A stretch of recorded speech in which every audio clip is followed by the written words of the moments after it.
E estamos ao vivo, estamos ao vivo. Boa noite, mãe. Boa noite, pai. Muito bom estarmos aqui mais uma vez nessa segunda-feira, aqui na nossa página do Facebook, conversando a respeito das nossas dúvidas sobre os nossos filhinhos adolescentes, que muitas vezes deixam a gente de cabelo em pé, não é mesmo? Olha só, se você não me conhecia ainda, meu nome é Valquíria Lobo, eu sou mãe do Tiago, que já tem 32 anos. Sim, ele sobreviveu, apesar de mim. E mãe também da Thalita, que tem 18. E também sou voluntária do movimento escoteiro, sou chefe de escoteiros há mais quase 20 anos, né? Fiz 2 faculdades na área da educação e acabei descobrindo algumas maneiras da gente lidar com os adolescentes de uma maneira bem diferente do que a gente está acostumado, do que o nosso senso comum, bem diferente daquilo que a gente aprendeu com os nossos pais, né? Porque não é mais segredo para ninguém que os adolescentes de hoje não são mais como os de antigamente. São bem diferentes, não é verdade? E a gente precisa realmente atualizar a nossa maneira de lidar com eles, porque não está funcionando mais do jeito que funcionava antigamente, não é verdade? Basta olhar aí para as dúvidas das mães que a gente percebe que não dá mais resultado aquele modelo de mãe que vai fazer agora porque eu estou mandando e acabou. Não dá resultado, só gera briga, só gera discussão, só gera desconexão. E às vezes, dependendo do temperamento do jovem, pode gerar 2 coisas bem preocupantes. Que uma é o conflito, aquela coisa que quebra, que rompe as relações. E é muito triste, muito triste. Tem umas perguntinhas aí que acaba sendo resultado disso, vocês vão ver. E o outro extremo é quando, dependendo do temperamento do jovem, ele acaba virando banana. Sabe, aquele jovem assim que não quer nada com nada, não está preocupado. Não é que não está preocupado, mas parece que não quer nada da vida. Sabe aquela pessoa anestesiada que para ele está tudo bom, não tem uma ambição, não tem um objetivo, fica aquela coisa mole, né? Meio banana mesmo para a vida. E a gente não quer isso para os nossos filhos, a gente quer que eles tenham, né, vontades, que eles tenham ambições, né, que eles lutem por uma vida melhor. É isso que a gente quer para os nossos filhos. Só que quando eles estão na fase da adolescência e veem, né, começar a treinar esse combate, o que a gente faz é nocauteá-los com a nossa autoridade, deixando eles completamente sem possibilidade de exercitar. E aí eles realmente abaixam as orelhinhas, né, dependendo do temperamento, e falam, não adianta brigar, eu não vou conseguir. Né? Nunca consegui antes, por que eu vou conseguir agora? E se eu não conseguia com a minha mãe que me ama, imagina com o mundo, né? Então é por isso que a gente precisa rever os nossos conceitos. Então eu tenho aqui algumas perguntas de mães de adolescentes e a gente vai conversar um pouquinho a respeito disso, tá? Mas assim, isso daqui pode ser uma conversa, a gente não está numa sala de aula, né? Que a professora só fala, fala, fala. Você que é mãe, você que é pai, você pode falar aí nos comentários o que você pensa disso, se acontece igual na sua casa, qual a sua experiência, o que você já fez, vai conversando comigo, tá bom? Então vamos lá, a primeira perguntinha de hoje é de uma mãezinha que diz assim, ó, minha adolescente é arrogante, fria e distante. De uma semana para cá, tá um doce. Devo me preocupar? Deve. Ai, mãe. Aí eu tô rindo para não chorar, porque eu entendo. Eu entendo essa preocupação. Arrogante, fria, distante, né? O adolescente, quando ele se torna arrogante, significa simplesmente que ele está crescendo. Não é nada pessoal contra você, mãe. É um processo natural em que ele precisa deixar aquele casulo de criança para trás e precisa descobrir quem ele é de verdade. Ele não é mais a filha da mãezinha. né? Ele não é mais simplesmente o filho, não é mais um, um apêndice, um acessório, né? Ele é uma pessoa por ele só, ele precisa descobrir essa identidade. Então, é natural dos adolescentes eles se tornarem um pouco arrogantes. Se você procurar lembrar de algum momento da sua adolescência, talvez você encontre aí alguma lembrança, né, de algum momento em que você também foi arrogante.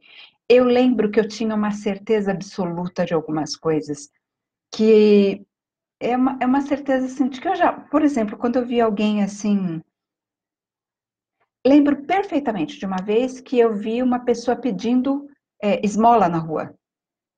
E eu não entendia por que que ela chegava naquele ponto. E na minha cabeça, eu pensava assim, mil histórias, né? Mil estratégias de como eu falaria, de como eu encontraria uma maneira de não acabar morando na rua. E isso é arrogância, né? Quando a gente acha que as outras pessoas não são tão boas em encontrar soluções como a gente, é arrogância. E você já pensou se de repente você também não é um pouquinho arrogante quando está se relacionando com o seu filho adolescente? Naquele sentido assim que você já sabe muitas coisas, que para ele é o fim do mundo hoje, né? Ele está assim, oh meu Deus do céu. E você sabe que, né, tá sofrendo de dor de cotovelo, né? Acha que vai morrer porque, né, brigou com o namorado, e aí a gente sabe que aquele não vai ser o grande amor da vida dele, não vai ser o último, não vai ser o único, né? Vai vir coisa muito melhor ainda pela frente. A gente já sabe que a gente já viveu. Então a gente meio que, besteira isso daí, não se preocupa com isso não, você ainda tem muita você ainda vai conhecer muita gente. E isso é uma arrogância também, só que a gente não percebe como arrogância, né? E você diz que ela está distante e fria. Isso também acaba sendo uma reação natural da adolescência, quando ela se sente um pouco, como é que eu vou te dizer? Quando ela se sente um pouco sufocada, ou quando ela quer romper com aquela infância, ela não quer mais parecer, ela não quer lembrar da infância, né? Ela não quer lembrar que até pouco tempo atrás ela ainda brincava de boneca. Ela precisa, às vezes, se afastar um pouco dos pais, né? Ter o seu espaço próprio, descobrir coisas por si só. E aí, nesse processo, se ela não consegue, numa boa, né, ter o seu espaço reconhecido, ter o seu espaço valorizado, ela encontra maneiras de afastar os pais. E algumas maneiras podem ser frieza, podem ser se calar, porque ela não encontra acolhimento nas queixas dela, principalmente a menina. A menina costuma falar mais. Os meninos são mais fechados do que as meninas, é uma característica de gênero aí, né?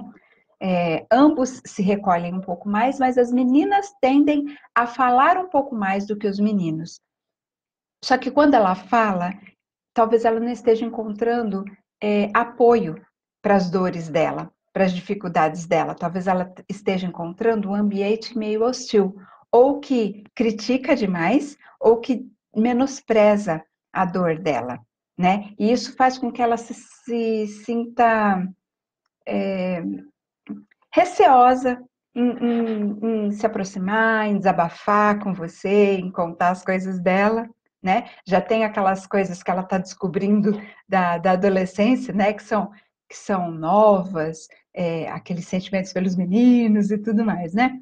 Bom, estou falando tudo isso para você para tentar te explicar um pouquinho dessas características que você está dizendo que a sua filha é, né?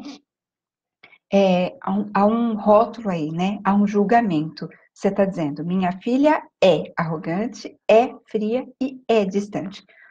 Mãe, ó, provavelmente ela não é nada disso, ela está com alguma dessas características. Só que quando você fala esse tipo de coisa, quando você fala assim como você está falando, e eu não estou te julgando, tá? Eu não estou te julgando porque eu costumo falar que eu não tenho nem moral para isso, porque eu fiz muito disso. Até eu chegar no ponto de conhecimento que eu tenho hoje, e saber as coisas que eu tô te falando hoje, nossa, já fiz isso demais, demais. Eu rotulava demais o meu filho mais velho de preguiçoso, olha, de vagabundo. Eu rotulava ele das piores coisas que existem e ele não é nada disso. Ele não é nada disso. Ele estava vivendo uma fase. E eu julgava as características, as ações, interpretava o que estava acontecendo do meu jeito e já determinava. Ele é assim, ele é assado. Né? Então, assim, sua filha está passando por um momento, uma fase da vida dela, em que ela faz coisas, ela age de tal maneira que, na sua interpretação, da maneira como você está olhando, parece arrogância, parece frieza e distância. E aí, de uma semana para cá, você disse que ela começou a ficar doce, né? Tá molinha, tá macia, né? Super carinhosa. Mãe, assim, ó, 3 coisas podem estar acontecendo, tá? Primeiro, ela pode estar querendo te pedir alguma coisa, é alguma coisa que é muito importante para ela, mas provavelmente ela também julga que você não é uma pessoa acolhedora, ela julga isso, provavelmente, então ela está preparando o terreno para quando ela fizer o pedido, aumentar a chance dela de conseguir um sim. Essa é uma das coisas que pode estar acontecendo. A outra coisa que pode estar acontecendo é que ela pode ter feito algo assim, ter dado uma mancada, por exemplo, ela pode ter se dado mal em alguma prova, pode ter feito alguma arte, feito alguma coisa, né, da qual ela já se arrependeu, já sabe que está errado e sabe que vai vir lambada, né? Quando ela te contar, ela tá tentando amaciar o terreno para que vocês não briguem tanto, para que você não brigue tanto com ela quando ela, quando você descobriu o que aconteceu. E uma terceira coisa possível, e que pode mesmo acontecer, ela simplesmente tá cansada de brigar e resolveu dar uma trégua. Ou ela tá num momento de paz. Né? Lembra que eu sempre falo aqui que os hormônios dos adolescentes, eles oscilam demais, né? Tem hora que eles estão totalmente invadidos por dopamina, por ocitocina, então eles estão felizes, eles estão animados, estão energizados, com a corda toda, né? E tem hora que eles parecem que estão se arrastando pela vida, né? Ou estão muito bravos, muito irritados. Não tem essas oscilações de humor? Eu costumo brincar, fazer uma comparação de brincadeira, né? Dizer que parece uma TPM eterna. Por que isso, gente? Porque o estado emocional da pessoa oscila de acordo com a composição química que ela tem naquele momento. Então, existem alguns neurotransmissores, hormônios, né, que fazem a ligação dos hormônios, dos neurônios no cérebro, né? E esses compostos químicos é que interferem diretamente no sistema nervoso e determinam o estado de humor da pessoa, né? Os adolescentes, eles têm muita variação e uma coisa que acontece muito entre os adolescentes também é uma privação crônica do sono. Eu até já fiz uma live a respeito disso. E quando a pessoa está privada de sono, a tendência é que ela fique mais irritadiça, né? Então, assim, ela pode estar num momento em que está oscilando um pouquinho os hormônios, e aí ela tá mais doce. Então, se você, de repente, chega nela e fala assim, tá docinha demais, o que vai vir por aí? Vai pedir dinheiro emprestado? O que você tá querendo? Provavelmente ela vai sentir como se você estivesse novamente menosprezando, ou criticando, ou julgando, ou não entendendo os sentimentos e as ações dela, né? Seja o que for que ela tenha feito, ou seja o que for que ela vai te pedir, ou se não for nada disso, o que eu te recomendo? Aproveita Aproveita essa fase, porque às vezes é raro, né, nos nossos adolescentes. Às vezes é raro, tá? Então, assim, aproveita que ela tá carinhosa, seja carinhosa também, né? Aproveita que ela tá mais mansinha e curte um pouco, mata a saudade, né? Porque geralmente as crianças, né, os pequenos, são carinhosos, são afetuosos, né? estão pertinho da gente, gostam de colo. E quando eles ficam adolescentes, geralmente eles estão querendo, né, uma distância a mais, não querem mais tanto nosso colo, não querem mais conversar conosco a respeito dos seus problemas, não querem mais beijinho quando machuca o joelho, né? Ou pelo menos externamente dão essa impressão, né? E aí, se ela tá mais molinha, mais, né, arrumando as coisas, fazendo tudo certinho, pode ser que ela tenha simplesmente cansado de estar o tempo todo brigando e esteja numa tentativa de mudar um pouco para dar uma acalmada, né? E aí, dependendo da nossa reação, a gente pode ajudar esse processo ou dificultar ainda mais, né? Mas é só uma fase, viu? Tanto a frieza, a arrogância e a distância, quanto essa mudança de humor aí, de ficar mais dengozinha, mais maciazinha durante a adolescência, tá? Então aproveita. Uma boa estratégia nesse momento, já que ela está mais docinha, né? Pelo que você me falou, imagino que ela esteja fazendo as coisas certas, não tenha que, você não esteja que pedir para ela fazer algumas coisas que você pede quase todos os dias, né? Então, para ajudar em casa, para fazer a tarefa, né? Dependendo da fase em que está a questão de higiene, escova dente, arruma seu quarto, aquelas coisas todas. Talvez ela esteja fazendo isso, assim, por espontânea vontade. Aproveite e se aproxima dela, né? Tenha alguns momentos de leveza com ela. Vou te falar, por que eu falo para você que pode ser simplesmente que ela está cansada das brigas e está querendo tomar jeito, está querendo fazer com que fazer as pazes com você. Teve uma vez que uma escoteira minha, muito querida, adoro, ela me contou que ela acordou um dia inspirada.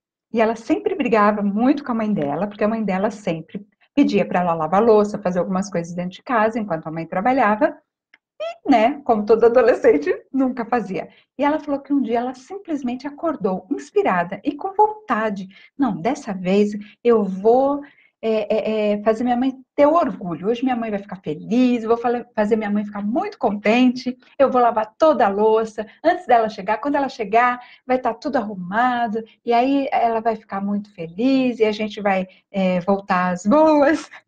Acabou que não deu muito certo.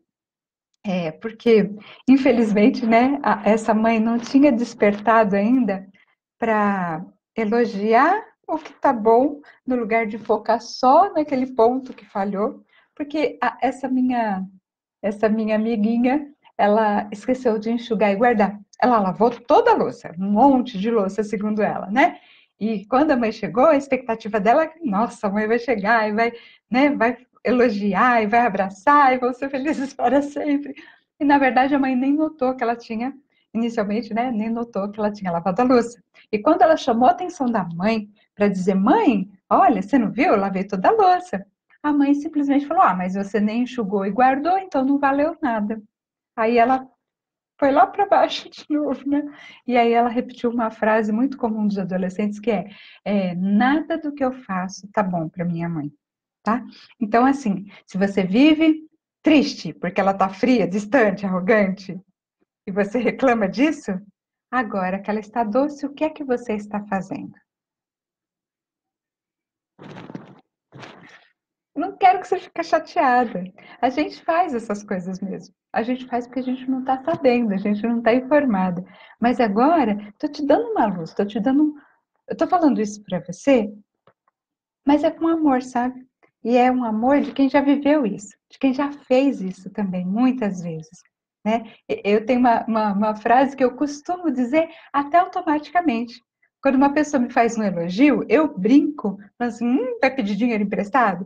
É uma brincadeira, mas na verdade ela vem desde a época que o Thiago era adolescente, porque eu fazia isso. Quando ele, em alguns momentos, ele estava mais mansinho, mais tranquilo, eu falava, pronto alguma, hein? Eu fazia isso. Eu te entendo, eu sei que não é de propósito, mas olha sobre essa nova perspectiva que eu estou te mostrando, né? Você se ressente quando ela é fria e reclama, e você se continua reclamando quando ela é doce.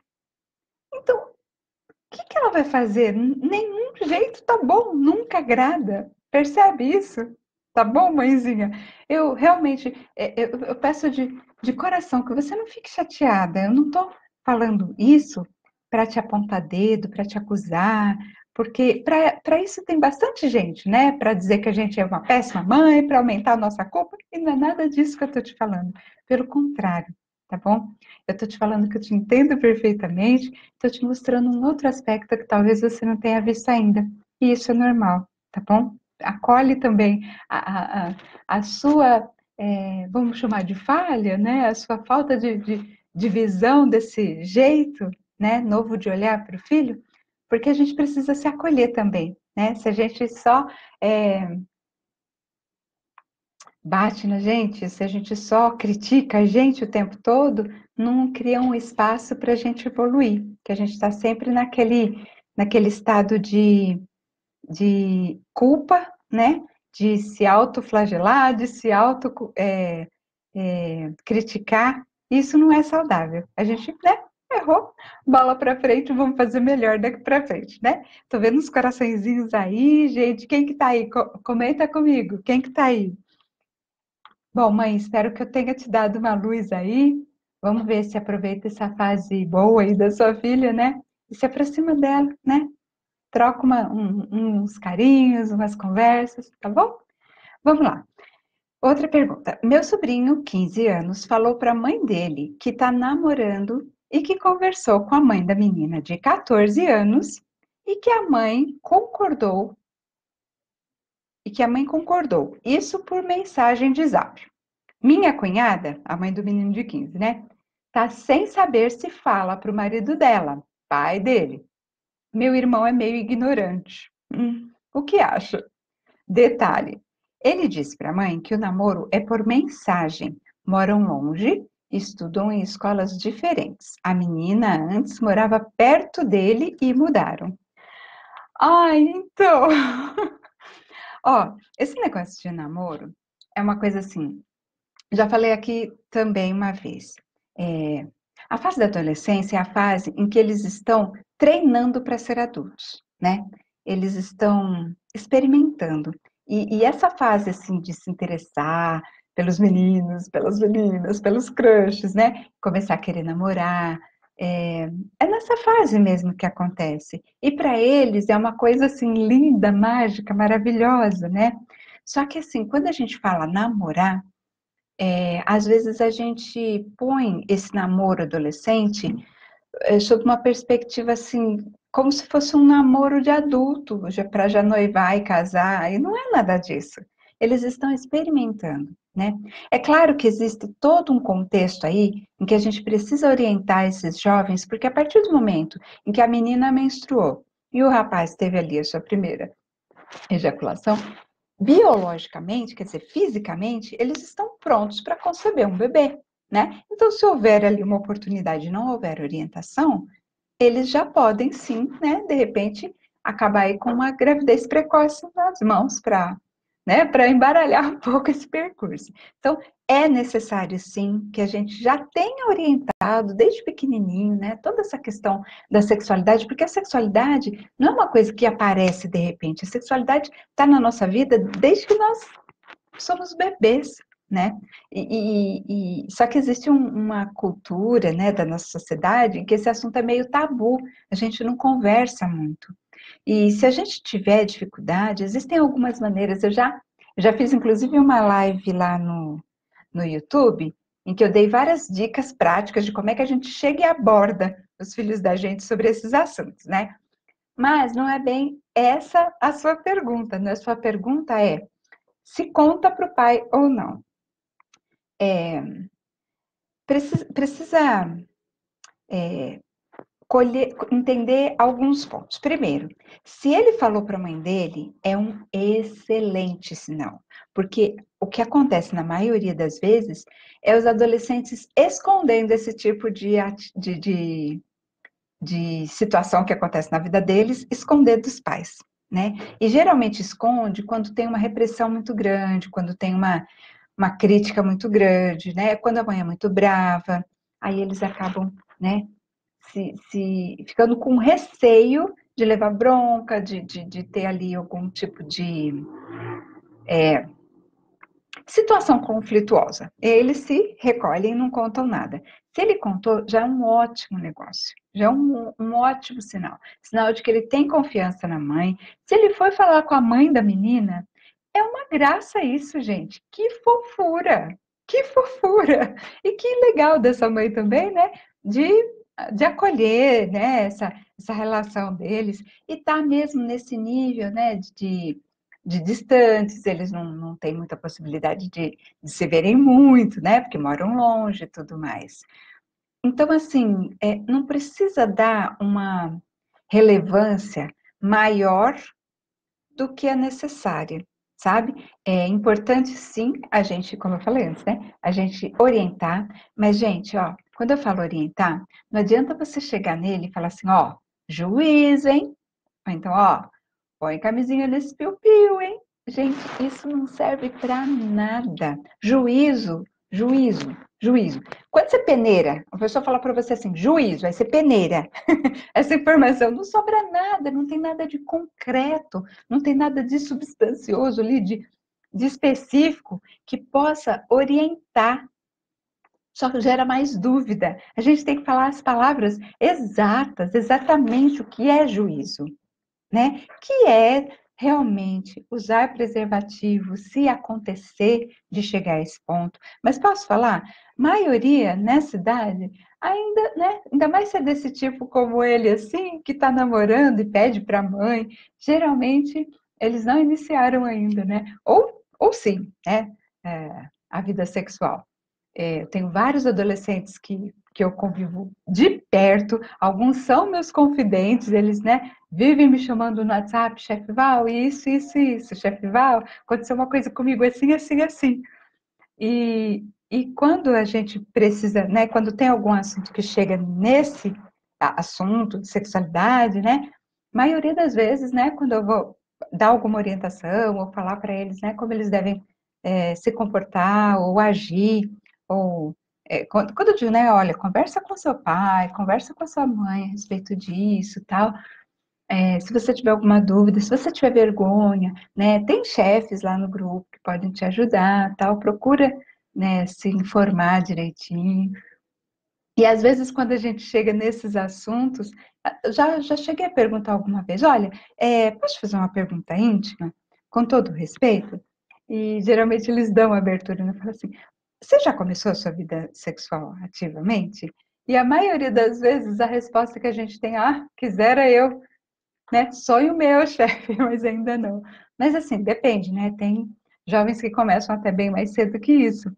Não é o ideal, mas é a realidade que a gente tem hoje em dia. Então, quanto antes a gente começar a falar a respeito de como eles devem se comportar, de como é que acontece, tirar as dúvidas, a abertura, né, para que eles realmente tirem as dúvidas deles num ambiente seguro, né, confiável, né, e não assim, às vezes, eles têm muito acesso à internet, a várias coisas, mas nem sempre eles vão encontrar uma informação confiável, uma fonte fidedigna que vai dar para eles orientação suficiente, né?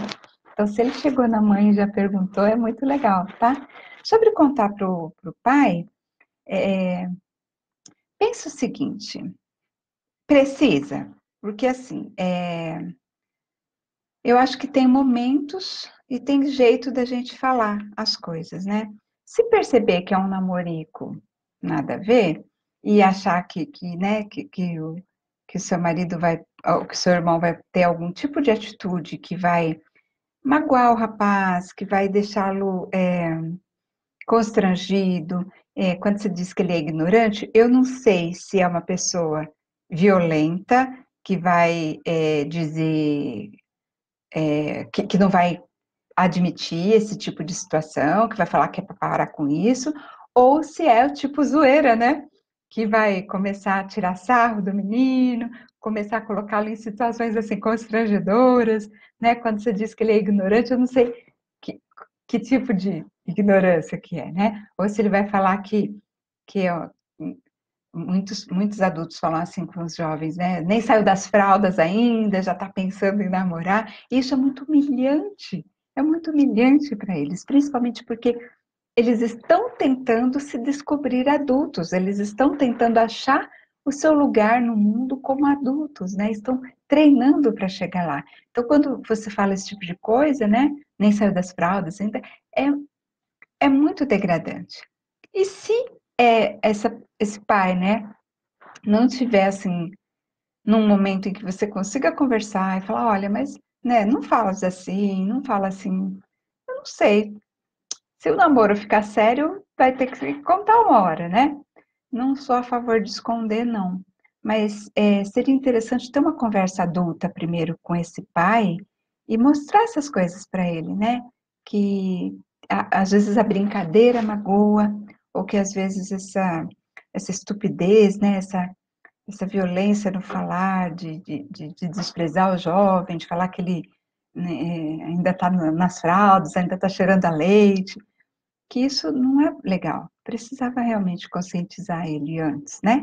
Porque senão, o que acontece também?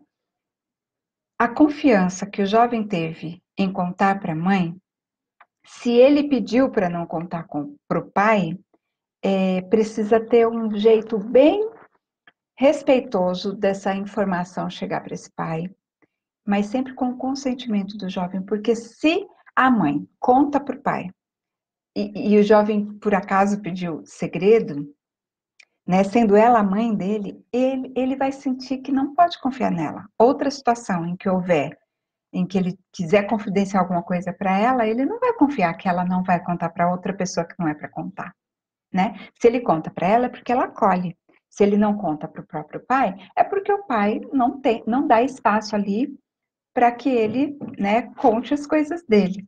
E aí precisa realmente, né, conversar com o jovem. Vou contar uma coisa rapidinha, não tem a ver com esse negócio de namoro, mas tem a ver com falar ou não falar para o pai. Thalita sempre foi excelente aluna, maravilhosa, boa mesmo, né? Sempre tirou ótimas notas e tudo. Só que quando ela passou do ensino fundamental para o ensino médio, que ela foi para o primeiro ano da nossa época colegial, né? Do ensino médio, ela se atrapalhou, porque mudou muito o esquema, né, a dinâmica, como aconteciam as coisas na escola, e ela deu uma bobeira e acabou tirando nota vermelha em 2 matérias, pela primeira vez na vida. E ela entrou em desespero. Ela me ligou assim, apavorada, pedindo, mãe, pelo amor de Deus, vai na escola pegar meu boletim, não deixa meu pai saber. Eu não sou casada com o pai dela, e ela mora com o pai dela. Ela vem para minha casa aos finais de semana. Mãe, por favor, mãe, vai lá, conversa com a professora, recebe o boletim. Quando a gente tira a nota vermelha, tem que ir um adulto lá para receber. Mas eu não queria falar isso para o meu pai. E ela até justificou. Ela falou: olha, ele está muito decepcionado com a minha outra irmã, né?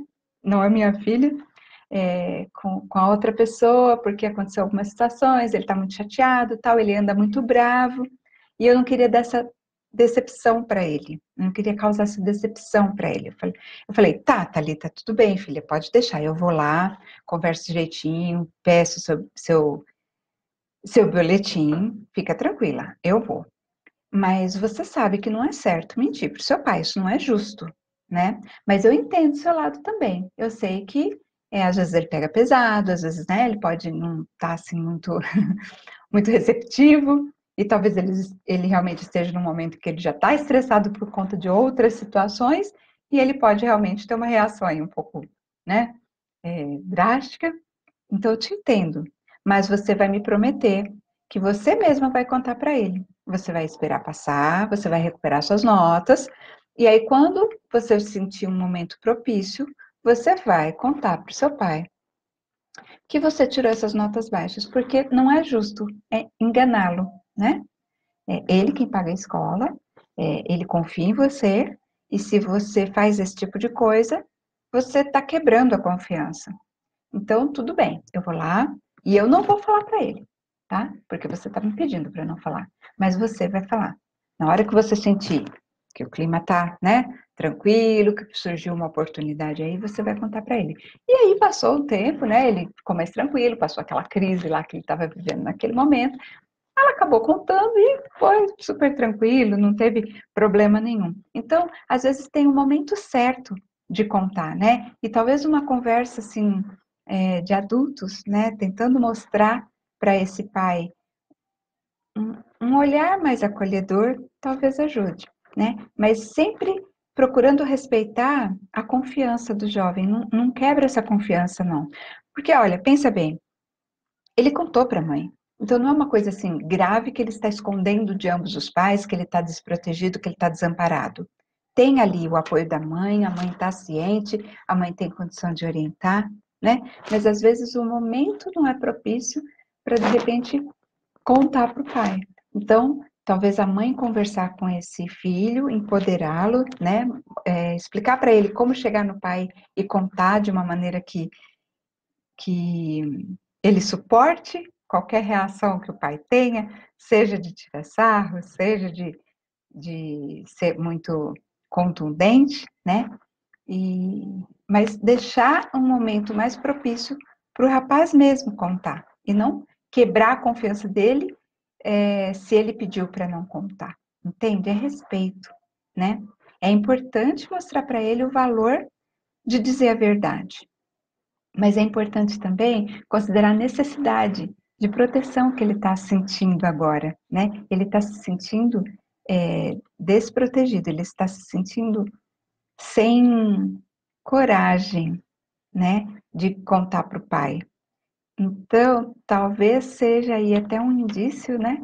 E se contou para a mãe, talvez seja aí até um indício de que talvez esse pai precise mesmo reconsiderar algumas posturas, tá bom? Espero que eu tenha deixado claro que não é para enganar o pai, isso não é certo, né? E a gente não pode ensinar isso para os nossos filhos, mas também é o equilíbrio de novo, né? Tem aquele momento de esperar a hora certa de falar, tá bom? Então vamos lá, próxima pergunta. Minha filha de 14 anos decidiu morar com o pai. Aí tem uma carinha triste. Sempre cuidei com tanto amor e carinho. Estou muito triste, porém não quero demonstrar. Nem sei o que falar para ela. Ah, mãe, que triste isso. E eu entendo tanto isso que está acontecendo com você, porque, sabe, Tiago, eu sempre conto para vocês, né? Ele tem 32 anos hoje. Quando o Tiago tinha 17, ele resolveu que queria morar com uma das minhas irmãs, né? Eu criei o Tiago sozinha. Eu não, eu fiquei grávida adolescente e eu costumo brincar, né, que uma bobagem só por adolescência já tá bom. Então, só a gravidez já estava bom. Não precisava casar também, né? Que ia ser uma segunda bobagem na minha concepção. Então, eu não casei com o pai dele, eu decidi não casar, e acabou que a gente se afastou, o pai dele seguiu o caminho dele, eu segui o meu. Naquela época não tinha muito esse negócio de pensão, essas coisas, era, né, 30 anos atrás era bem diferente. E eu me separei dele, eu ainda estava grávida, é uma tradição na minha vida, sabe? Sim, brincadeira. Então, o que acontece? Quando o Thiago tinha 17 anos, ele resolveu que ele não queria mais morar comigo, porque eu era muito chata, porque eu era muito brava, muito rigorosa, e eu brigava muito com ele, eu brigava realmente. E ele resolveu que ele queria morar com uma das minhas irmãs. Mãezinha, eu entendo o que você está passando, porque o meu mundo caiu. Primeira vez que o Thiago foi para casa das minhas irmãs, era em outra cidade, eu senti um vazio tão grande aqui dentro, porque eu tive ele adolescente, né? Eu engravidei com 15, tinha acabado de completar 16 quando ele nasceu. E eu sempre criei sozinha, literalmente. Eu não tive, assim, um apoio efetivo da minha mãe. Com 17 anos, eu pagava aluguel e morava sozinha e criava ele sozinha. Depois a minha irmã, né, que morava com a minha mãe, me ajudou. Enquanto eu trabalhava, ele ia para a escola, depois ia para casa dessa minha irmã e tal, mas eu criei sozinha. E sempre fomos muito só nós dois, éramos nós dois, né? Nessa época, eu já estava casada de novo com o meu atual marido, o melhor marido do mundo, como eu costumo brincar, né? A gente já está junto há 16 anos. E na época eu já estava com ele. Mas assim, ele nunca teve problema de relacionamento com esse meu marido, até porque ele tem uma posição muito adulta, muito madura em relação ao Tiago, né? Sempre ajudou em tudo que pôde, sem querer impor um papel, né, de pai. Então era maravilhoso. Mas o conflito era comigo mesmo, e ele resolveu mudar. E aquilo me rasgava por dentro. Eu me senti fracassada, eu achei que eu tinha errado tudo, sabe? Foi muito difícil para mim, muito difícil. Eu acho que eu quase entrei em depressão naquela época. Foi muito dolorido. Então eu te entendo perfeitamente, essa carinha triste que você está colocando aí. Ainda mais sendo uma menina, né? E de 14 anos. Mas, mãe, ó, vou te dizer uma coisa. Você falou que você não quer demonstrar para ela que você está triste. E eu até te entendo. Eu entendo, porque a gente é humano, né? E quando a gente se sente magoada, nossa tendência é atacar de volta, ou é fingir que a gente não tá nem ligando, né? Nem ligo. Isso é normal, é natural no ser humano, quando a gente está magoado, agir dessa maneira. Mas, de verdade, eu não sei até onde contribui você não falar com ela. Se você puder, eu não sei se você tem ali uma religião, se você acredita em Deus, mas o ideal nesse momento, e eu te falo por experiência própria, é que você possa encontrar de novo o seu centro emocional, por isso que eu falei da religião, porque existem várias técnicas, né, que a gente pode desenvolver para desenvolver nossa inteligência emocional, amadurecer emocionalmente, para a gente ter atitudes mais assertivas como adultos, né? E, mas não é uma coisa que a gente aprende assim, né, de um dia para o outro, ou numa conversa aqui de 15 minutos no Facebook. Por isso que eu te falei de tentar buscar recursos em Deus, que talvez seja algo ao qual você já esteja acostumado, tomara, né? Que alguma coisa que te acalme, né? Coisas que podem colaborar. Mas aí, como a situação está acontecendo agora, não dá tempo de você ter essa transformação, né? Essa evolução emocional de uma hora para outra ficar bem com isso. Porque eu sei que você está no meio do furacão. Mas se você, por exemplo, é religiosa, conversa sério com Deus, né? Pede para ele acolher seu coração, pede para ele confortar você, pede para ele te pegar no colo, né? As pessoas religiosas encontram conforto em Deus, né? Desabafa com ele, né? Chora o que você tiver que chorar, mas respira fundo e mantenha uma postura serena, né? Se sua filha tá querendo ir morar com o pai, e eu sei tudo que tá em jogo, tá? Eu sei tudo que tá em jogo, porque é aquela situação assim de você que criou, você que deu todo o suporte, né, do dia a dia, que não é fácil, aquela coisa de da gente se matar mesmo, né? Da gente se dedicar, se doar toda para o filho. E geralmente o cônjuge que não está tão perto, né?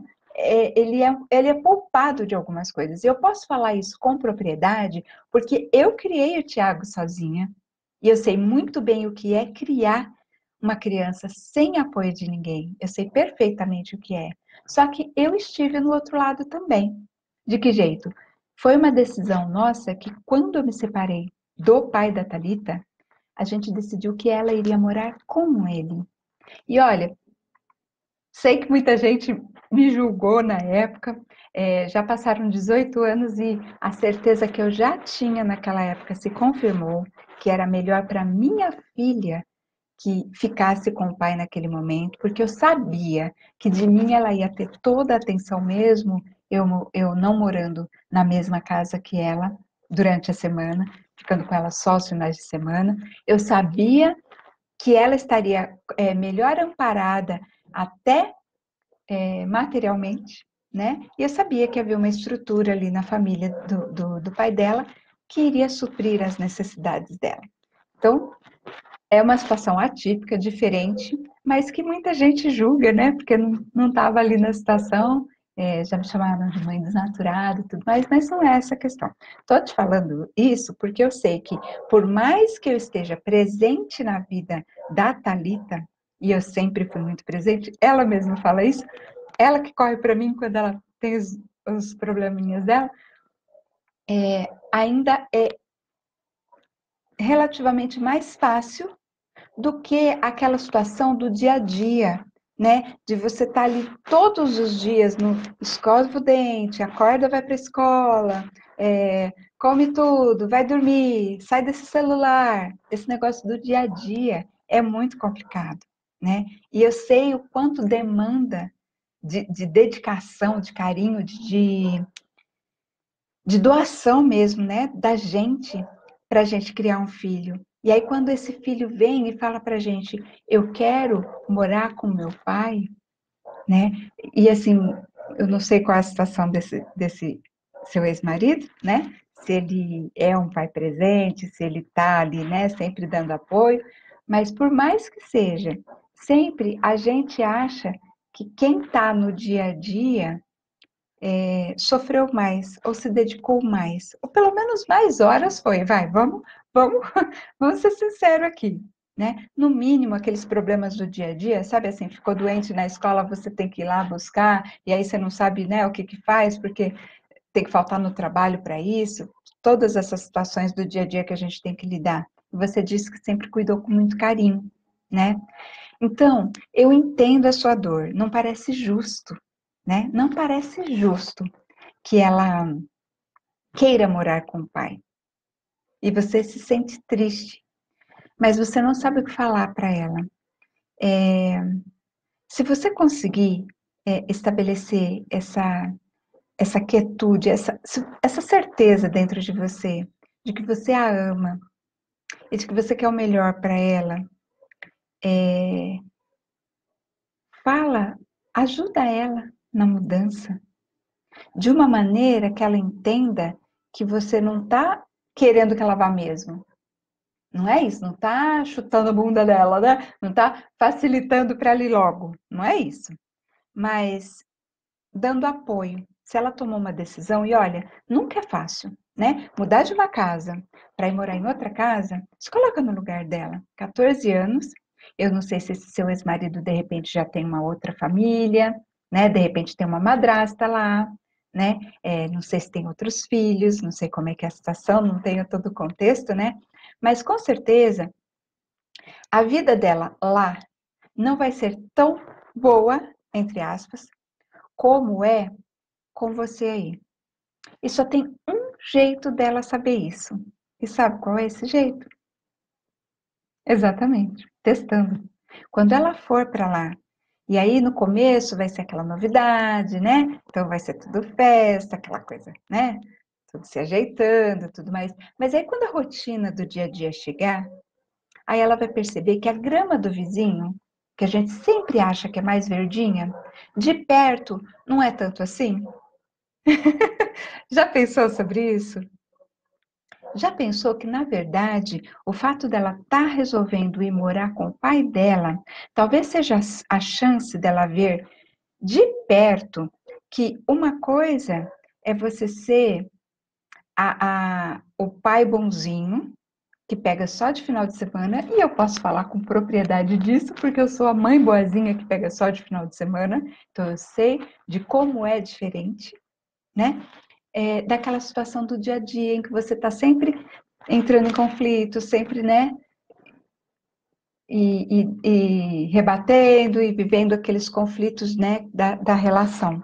Então, ela vai perceber que não é assim tão paraíso o lado de lá, né? Que quando ela estiver morando com o pai, ele é que vai ter, então, aquela coisa do dia a dia, né? Sai desse celular, vai dormir, vai estudar, cadê a tarefa, né? Vai para a escola, cadê as notas, cadê o boletim, né? Arruma aqui, arruma seu quarto, ajuda em casa, não é? Não, hoje não vai sair porque não é dia de sair.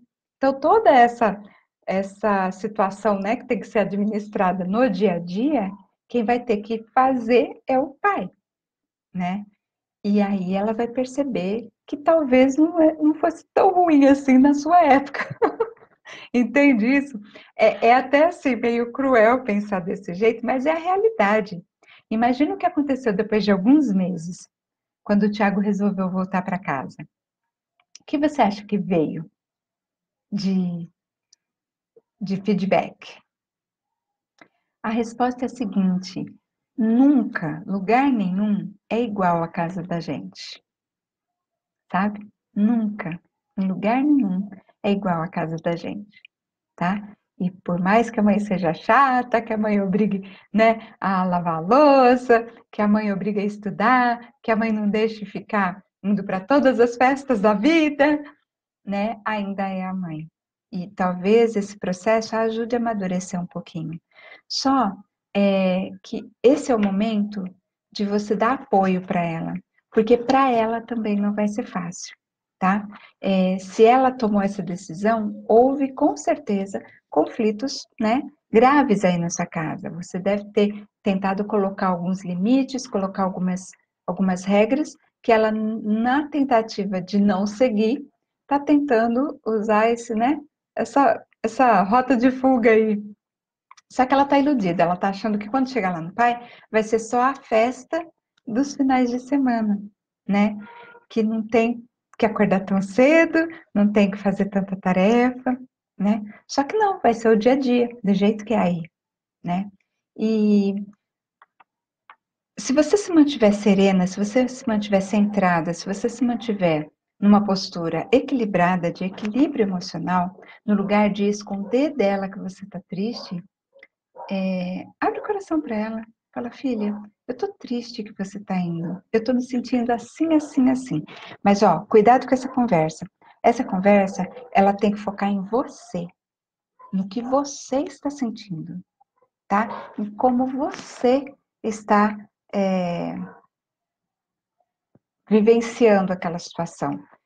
Não coloque a coisa numa perspectiva de que ela, a sua filha, fez você se sentir triste, de que ela provocou essa dor em você.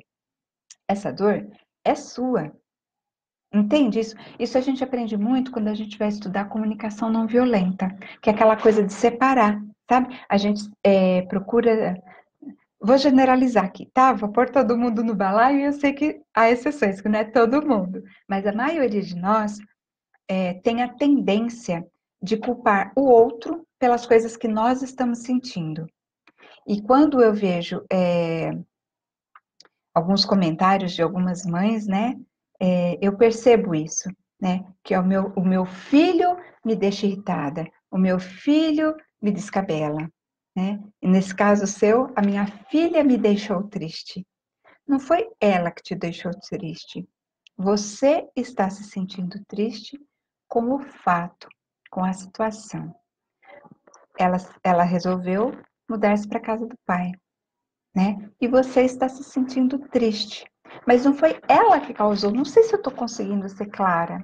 Não foi ela que causou. A gente não pode colocar numa terceira pessoa a responsabilidade da nossa tristeza ou da nossa felicidade. Né? Então, aquelas mães que, quando a criança é pequenininha, falam assim: ah, se você não comer, a mamãe vai ficar triste. É, a dependência do seu estado, se você está bem, se você não está bem, ficar nas costas do outro não é saudável. Entende isso? Diga que você está triste. E isso vai mostrar para ela que você gostaria que ela ficasse. Mas não apele, não faça chantagem emocional, não dificulte. Eu sei de alguns casos de mães, né, que já me relatavam, que em situações parecidas com as suas, sabe o que fez? Proibiu o jovem de levar suas roupas, as roupas que a própria mãe comprou, né? Então assim, você vai para casa do seu pai? Então vai. Só que assim, ó, tudo isso aqui fui eu que comprei, então você não vai levar não. Fui eu que comprei, é meu. Nada que é seu, tudo aqui fui eu que comprei. E manda a pessoa sem nenhuma roupa, sem nenhum bem, sabe? É uma maneira uma tentativa de dificultar. Qual que é, né? A, a expectativa na cabecinha da pessoa. Ela vai chegar lá, ela não vai ter as roupas dela, ela não vai ter o conforto que ela tem aqui, né? E até comprar tudo, vou punir o pai dela também, que vai ter que desembolsar uma grana para comprar. Eu sei que ele não vai comprar tudo, porque sempre foi pão duro, não é assim que a gente pensa. Então, ela vai ver só o que é bom para tosse. Ela vai sofrer. Não quer ficar comigo? Então não vai levar as coisas que eu comprei. Tem mãe que faz assim. É mais comum do que a gente imagina. Mas não é a atitude mais madura que um adulto deve tomar, tá? Vamos lembrar, adolescente é ela, nós somos adultos, e aí a gente tem que se comportar como adulto, né? E apoia, né? Vê o que que você está precisando, o que que você precisa, quer ajuda? Né? O que que eu posso fazer por você?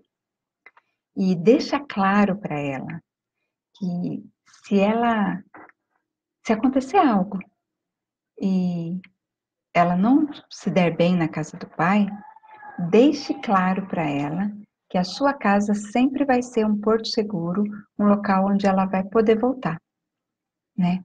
Eu acho que isso é fundamental para que o jovem tenha. Eu, eu vivi uma situação quando eu era adolescente que eu me sentia muito órfã, né? Minha mãe me expulsou de casa porque ela não acreditava em mim quando eu dizia que o meu padrasto assediava a gente.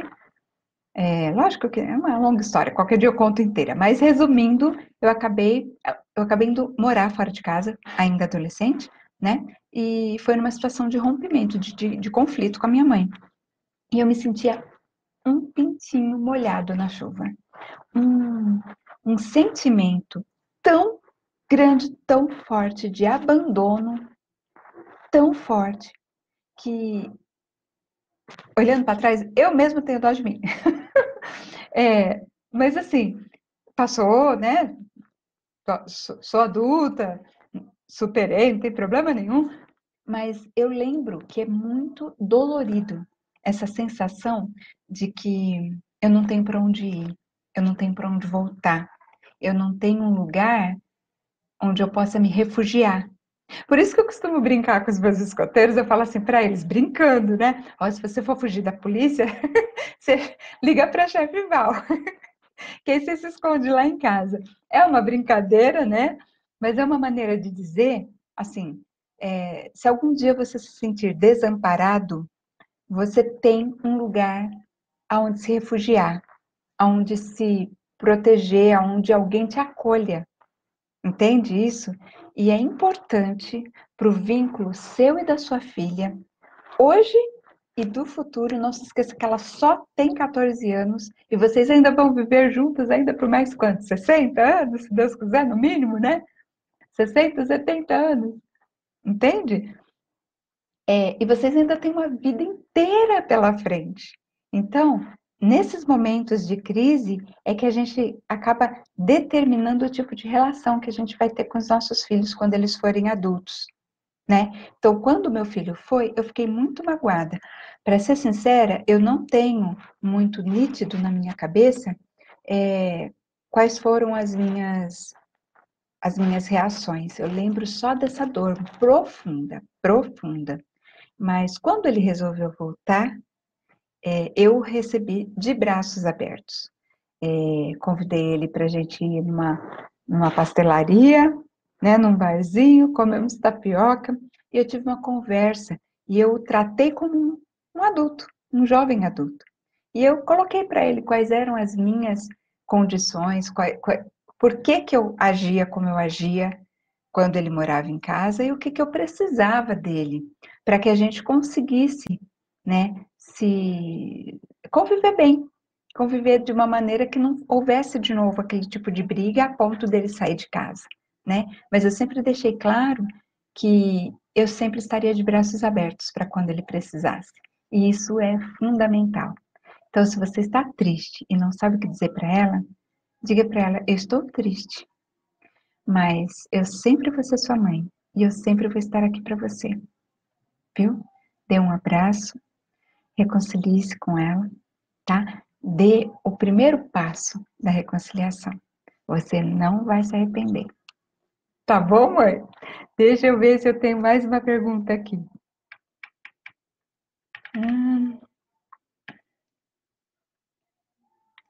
Gente,